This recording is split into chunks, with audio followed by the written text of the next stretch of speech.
என் பேர் சீனிவாசன். நான் பொட்டுக்கோட்டை கூட்டுறவு நகர வங்கியில் மேலாளர் ஒர்க் பண்ணுறேன். இந்த வங்கியில் 1989லேருந்து 92 வரைக்கும் நான் படித்தேன்.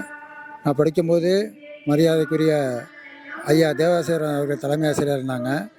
அப்போ பள்ளி மிகவும் கட்டுக்கோப்புடன் இராணுவ கட்டுக்கோப்புடன் செயல்பட்டது. இந்த பள்ளியில் இந்திய ஜனாதிபதி நாவலர் நெடுஞ்செழியன் ஐயா, எஸ்டி சோமசுந்தரம் ஐயா, பட்டுக்கோட்டை பிரபாகர் போன்ற மிகப்பெரிய ஆளுமைகள் ஜாமான்கள்லாம் இந்த பள்ளியில் படிச்சிருக்காங்க. நிறையா வழக்கறிஞர்கள், நிறைய பொறியாளர்கள், நிறையா டாக்டர்ஸ் உருவாகியிருக்காங்க.